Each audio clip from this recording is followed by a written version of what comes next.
গতকাল রাতে যখন এই ভিডিওগুলো ফেসবুকে আমি দেখলাম, এখন তারপরে হচ্ছে আমি ইমিডিয়েটলি আমার ব্যক্তিগত জায়গা থেকে একটা স্টেটমেন্ট দিয়েছি যে এই ধরনের কোনো ধরনের আহ, মানে অপরাধী শনাক্ত না হওয়ার পরও তাদেরকে যে বেআইনিভাবে যে মারা হলো বা হাতকড়া পরিয়ে থানায় নেওয়া হলো, তো সেই ঘটনা নিয়ে আমি গতকালকে স্টেটমেন্টে কথা বলেছি। এটা আসলে শুধুমাত্র ঢাকা বিশ্ববিদ্যালয়ের শিক্ষার্থী বলে না, এখানে বাংলাদেশের সাধারণ যারা নাগরিক আছে তাদেরকে যদি আপনি কোনো ধরনের অপরাধের আওতায় আনতে চান বা কোনো ধরনের এভিডেন্স ছাড়া যদি আপনি তাকে অপরাধী হিসেবে শনাক্ত করেন বা অপরাধী হিসেবে তাকে ট্রিট করেন, তাহলে কিন্তু জিনিসটা কোনোভাবেই ভালো না। দেখেন, গতকালকে আমাদের বিশ্ববিদ্যালয়ের ছাত্র নাইমুদ্দিনের উপর যে ভিডিওটা আমরা দেখতে পেয়েছি, সে জানতে চাচ্ছিল তার অপরাধ কী বা তার কাছে কোনো কিছু পেয়েছে কিনা। তল্লাশি করা হয়েছিল, কোনো ধরনের এভিডেন্স বা কোনো ধরনের মাদকদ্রব্য বা যেরকম তারা অভিযান নেমেছিল সেরকম কোনো ধরনের এভিডেন্স তার কাছে পাওয়া যায়নি। এবং ওটা তখন সে বলতেছিল কি তার অপরাধ কি, সেরকম যখন বলতে যাচ্ছিল তখন তাকে এই যে পুলিশরা অতর্কিতভাবে হামলা চালায় এবং পরবর্তীতে সে কিন্তু মাটিতে লুটিয়ে পড়ে। এবং এরপরে আমরা দেখতে পেয়েছি যে গণমাধ্যম কর্মী যারা আছে তাদের উপরেও হামলা করা হয়েছিল। এবং এরপরে আরেকটা ভিডিও আমার চোখে পড়েছে, সেটা হচ্ছে একটা বাচ্চা যে আসলে এখনও মাইনর, সেই কোথাও গিয়েছিল, কোনো জায়গায় হয়তো শুটিং দেখতেছিল, পুলিশকে সেভাবে বলছিল, বাট যাওয়ার সময় তাকে একটা থাপ্পড় দেওয়া হয়। এবং এরপরে আরও চাঁদপুরে কিছু মানুষকে, 21 জনের মতো মানুষকে বোধহয় আটক করা হয়েছে রবীন্দ্র সরোবরে যারা ঘুরতে আসছিল। এভাবে বিভিন্নভাবে পুলিশ বা প্রশাসন কর্তৃক বিভিন্ন ধরনের হ্যারাসমেন্ট করা হচ্ছে। দেখুন, আমার কথা হচ্ছে এরকম একটা স্পষ্ট, সোহরাওয়ার্দী উদ্যান ঢাকা বিশ্ববিদ্যালয়ের খুবই কাছে, এখানে বিভিন্ন ধরনের অপরাধ কার্যক্রম হয়, মাদকের আনাগোনা আছে, সেটা সবাই জানে। এখন আমি সবসময় একটা কথাই বলি, মাদকের বিরুদ্ধে কিন্তু সবসময় জিরো টলারেন্স। এখানে আমরা কখনোই মাদককে প্রমোট করছি না। এখন এই যে শাহবাগ থানা এখানে আছে, আমার ধারণা যে বাংলাদেশে পুলিশ প্রশাসন থেকে শুরু করে যত সব গোয়েন্দা সংস্থা আছে, তাদের কাছে কিন্তু নির্দিষ্ট পরিমাণে তথ্য আছে যে মাদকগুলো আসলে বাংলাদেশে কিভাবে আসে, সেটা বিদেশ থেকে হোক বা বিভিন্ন সোর্সের মাধ্যমে যে আসে, এবং এইসব মাদক কারবারি কারা করে সেটাও কিন্তু তাদের কাছে যথাযথ তথ্য আছে। কিন্তু তারা এইসব জায়গায় হাত না দিয়ে এই সোহরাওয়ার্দী উদ্যানের মতো জায়গায় যারা চুনোপুঁতি ব্যবসা করে তাদেরকে তারা অভিযান নামায়। এবং এটা খুবই হাস্যকর যে ওরা 2 মাস পর পর বা 3 মাস পর পর বা 1 সপ্তাহ পর এরকম মাদক বিরোধী অভিযানে ফাতাকিস্তর মতো এরকম অভিযান চালায়। তো এবং এটা পরবর্তীতে কি দেখা যায়, এটা তো আসলে কোনো সাস্টেনেবল সমাধান না।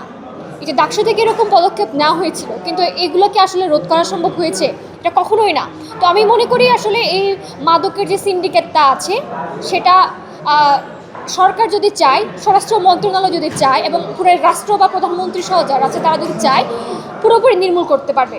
কারণ আমরা বিশ্বাস করি এই যে ঘটনাগুলো হয়, এগুলা যে তথ্যগুলো আছে, যারা সব কারবারির সাথে যুক্ত আছে, যারা রাঘব বোয়াল, তারা কিন্তু কোনোভাবে রাষ্ট্রের সাথে কানেক্টেড। এখন এই যে এগুলোর নামে সাধারণ জনগণ যারা আছে তাদেরকে কিন্তু হেনস্থার শিকার হতে হয়, গণমাধ্যম কর্মী যারা আছে তাদেরকে হেনস্থার শিকার হতে হয়, শিক্ষার্থী থেকে শুরু করে যারাই আছে তাদেরকে বিভিন্ন ধরনের হেনস্থার শিকার হতে হয়। এই জিনিসগুলো কখনোই কাম্য না। এবং আমরা দেখতে পেয়েছি আগে যেরকম এই ধরনের হ্যারাসমেন্ট হতো, ঠিক একইভাবে কিন্তু আবারও এই হ্যারাসমেন্টগুলো চলে আসছে। কিন্তু আমরা জানি জুলাই আন্দোলন পরে পুলিশের যে একটা ভূমিকা ছিল সেটা নিয়েও কিন্তু প্রশ্ন করা যায়, এবং সবসময় পুলিশ এবং জনগণকে কিন্তু একটা সাংঘর্ষিক জায়গায় রাখা হয়। এটা কিন্তু কখনো হওয়ার কথা ছিল না, বরং এটা হওয়ার কথা ছিল পুলিশ থাকবে জনগণের কাছে, জনগণের সাথে, জনতার সাথে।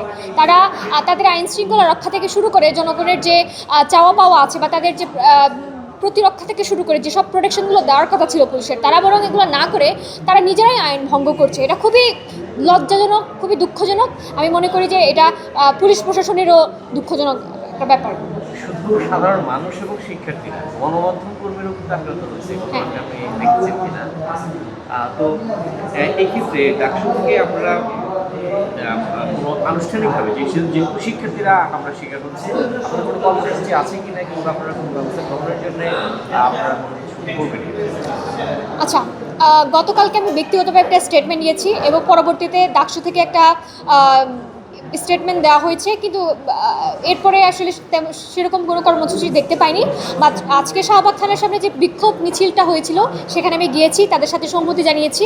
আমি বিশ্বাস করি যে কোনো গণতান্ত্রিক অধিকারের পক্ষে, যে কোনো অন্যায়ের বিপক্ষে আমার অবস্থান সবসময় থাকবে। আমার ব্যক্তিগত জায়গা থেকে হোক বা ডাকসুর জায়গা থেকে হোক, সেটা আমরা চলমান রাখবো। এবং আমি মনে করি যে এই যে আজকে আমি এই শাহবাগের যে সমাবেশটা ছিল সেখানে আমি শেষ মুহূর্তে গিয়ে উপস্থিত হয়েছিলাম, এবং ওখানকার যে পুলিশ যারা ছিল, স্টুডেন্ট যে ভুক্তভোগী সেই স্টুডেন্টকে সাথে নিয়ে আমি থানাতেও গিয়েছি, আমি সবার সাথে কথা বলেছি। আমরা দাবি জানিয়েছি 24 ঘন্টার মধ্যে যদি এই ধরনের শাহবাগ থানা থেকে যদি প্রকাশ্যে কোনো ধরনের বিবৃতি দেওয়া না হয়, বা প্রকাশ্যে যে ডিসি মাসুদ সহ যারা এই অপরাধ বা হামলা কার্যক্রমের সাথে সাংবাদিক এবং স্টুডেন্টের সাথে যারা হামলা চালিয়েছিল তাদেরকে শনাক্ত করে যদি কোনো ধরনের ক্ষমা না চাওয়া হয়, কোনো ধরনের ব্যবস্থা না চাওয়া হয়, তাহলে সন্ধ্যার পরে আবারও নৃবিজ্ঞানের শিক্ষার্থী যারা দাঁড়িয়েছিল এবং ঢাকা বিশ্ববিদ্যালয়ের শিক্ষার্থী যারা আছে তারা আবারও কর্মসূচি নামাবে, এবং তারা শাহবাগ থানায় সামনে আবারও বিক্ষোভ কর্মসূচি আয়োজন করবে।